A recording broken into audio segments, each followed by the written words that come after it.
Hai Sobat Sanak semuanya, selamat datang kembali di channel Banjar Alkisah.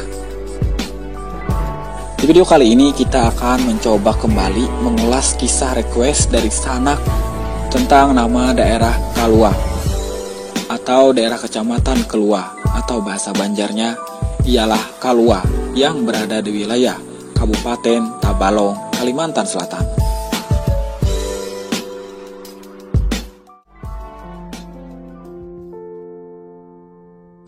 Menyebut nama tempat atau nama daerah Kalua ini sebagai orang Banua Banjar, Kalimantan Selatan. Mungkin sebagian dari kita sudah banyak yang tahu bahwa daerah Kalua dan penduduknya yang ada ini adalah salah satu tempat serta riwayat kisahnya yang melegenda. Bukan saja di tanah Kalimantan Indonesia, tapi juga jejak keturunan orang Banjar Kalua ini begitu melegenda di negeri jiran Malaysia. Karena seperti yang pernah Banjar Alkisah ulas di video beberapa bulan yang lalu, bahwa dikisahkan pada zaman dahulu di daerah Kalua ini dipercaya banyak orang-orang yang memelihara buaya gaib. Tapi sekali lagi, bukan semuanya masyarakat orang Kalua yang memelihara buaya gaib tersebut. Karena admin Banjar Alkisah sendiri juga keturunan dari orang Kalua. Pada zaman dahulu di daerah Kalua ini tempat berdirinya sebuah kerajaan kecil yang bernama Kerajaan Bagalung, yang ada sejak zaman Kerajaan Nagara Dipa. Bahkan diriwayatkan dalam kisah tersebut bahwa Pangeran Suryanata bersahabat baik dengan penguasa dari Kalua tersebut yang bernama Datu Kartamina. Dan legenda orang Banjar Kalua atau keturunan Banjar di Malaysia yang fenomenal ialah tentang kisah riwayat kepahlawanan Penghulu Saleh atau Panglima Saleh dengan parang terbangnya menumpas kaum komunis. Sobat Sanak semuanya, menurut penelusuran Banjar Alkisah bahwa nama daerah Kalua ini adalah berawal dari sebutan orang-orang zaman dahulu. Menyebut nama asal-usul penyebutan Kalua, maka kita akan mencoba merujuk ke riwayat budaya orang Banjar zaman dahulu. Disebut orang Banjar, tentu kita tidak bisa lepas dari budayanya. Salah satu budaya orang Banjar ialah alat transportasi airnya yang sudah ada berabad-abad yang lalu, yaitu jukung, atau kalau bahasa Indonesianya perahu. Karena orang Banjar zaman dahulu tidak bisa lepas dari yang namanya jukung untuk aktivitas keperluan sehari-hari. Mengutip dari berbagai sumber, daerah Kalimantan Selatan ini juga terkenal sungai dan rawa-rawanya.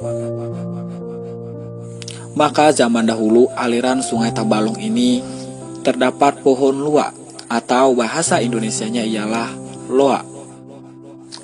Pohon lua adalah pohon yang besar, tingginya bisa mencapai 17 meter dengan garis tengah batangnya sekitar 50 cm. Batangnya ini sangat bergetah. Getahnya berwarna putih. Konon getah ini bisa membuat iritasi pada kulit. Daging buah loa berwarna putih, bijinya banyak dan kecil-kecil. Dan kalau buah loa yang sudah masak, rasanya masam manis. Dan buah loa ini dalam segi bentuk dan warna mirip dengan buah tin. Buah tumbuhan liar ini selain bisa dimakan oleh manusia, juga merupakan sumber makanan bagi hewan-hewan liar, seperti kera atau warik, kalalawar, dan hewan pemakan buah lainnya.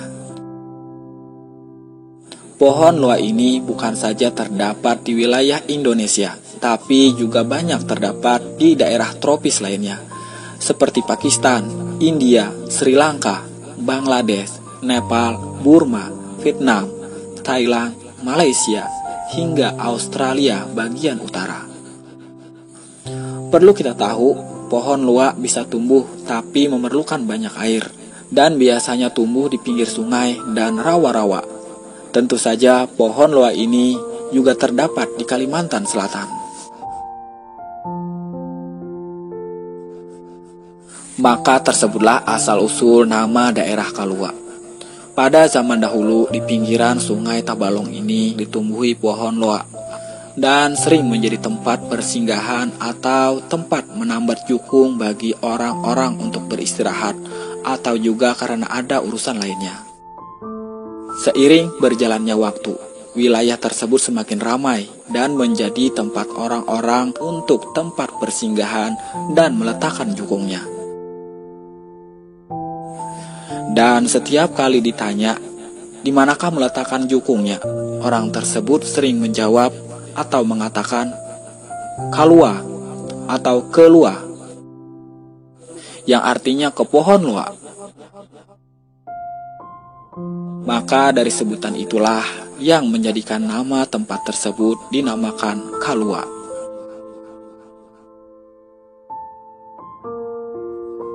Demikian nama asal-usul Kalua atau daerah Kalua menurut penelusuran Banjar Alkisah. Semua kita kembalikan lagi kepada sanak semuanya yang ada di daerah Kalua, yang mungkin bisa menanyakan lagi kisah asal-usul Kalua ini kepada tetuaan kita yang ada di sana. Mohon maaf jika di dalam video ini terdapat kekurangan. Karena ini sekali lagi hanya bertujuan untuk berbagi wawasan dan semoga bermanfaat bagi kita semua. Wassalam, Banjar Alkisah. Mungkin dari kita orang Kalimantan Selatan banyak yang mempertanyakan kapan nama Plai Hari ini muncul, dari mana asal usulnya, dan adakah yang unik sehingga nama Plai Hari begitu tersohor. Namun hingga sampai saat ini belum ada kejelasan kapan, tanggal, bulan, dan tahun lahirnya nama Plai Hari tersebut. Berikut kita akan mencoba mengulas dari berbagai versi tentang asal-usul nama Plai Hari Kabupaten Tala alias Tanah Laut Kalimantan Selatan ini.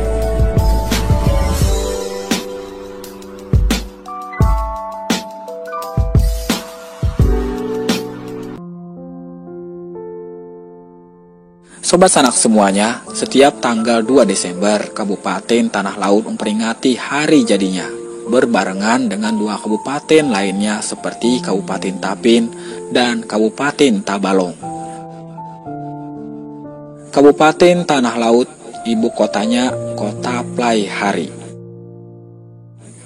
Untuk asal-usul sebutan Plai Hari versi yang pertama, dikutip dari berbagai sumber, bahwa konon di zaman penjajahan Belanda, daerah Plai Hari merupakan wilayah hutan lebat. Daerah ibu kota di Banjarmasin kala itu diduduki oleh penjajah, sehingga banyak para pejuang Banua berusaha merebut kembali kota Banjarmasin. Namun sayang pejuang kita kalah dalam jumlah dan amunisi.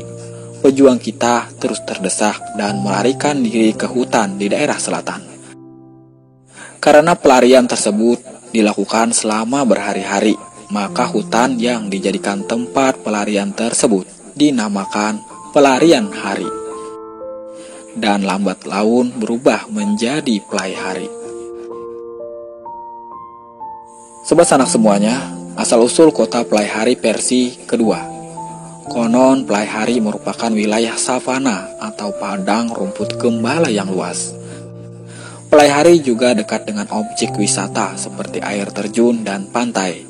Beberapa orang asing kemudian menamakan tempat tersebut tempat bermain dan berkata, "We love Plai Hari."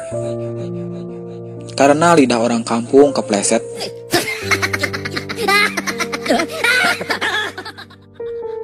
jadinya kata Plai Hari menjadi Plai Hari.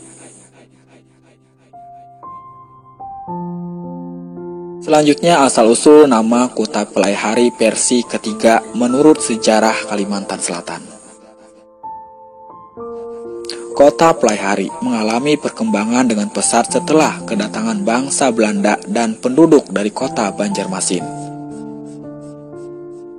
Proses terbentuknya kota Plai Hari dimulai ketika Belanda mulai mengadakan pemekaran daerah kekuasaannya dari Banjarmasin melalui Martapura Belanda membuat jalan raya dari hulu sungai sampai Muara Uya, yang dimaksudkan untuk mengamankan kegiatan militernya dan memudahkan pengontrolan terhadap penduduk.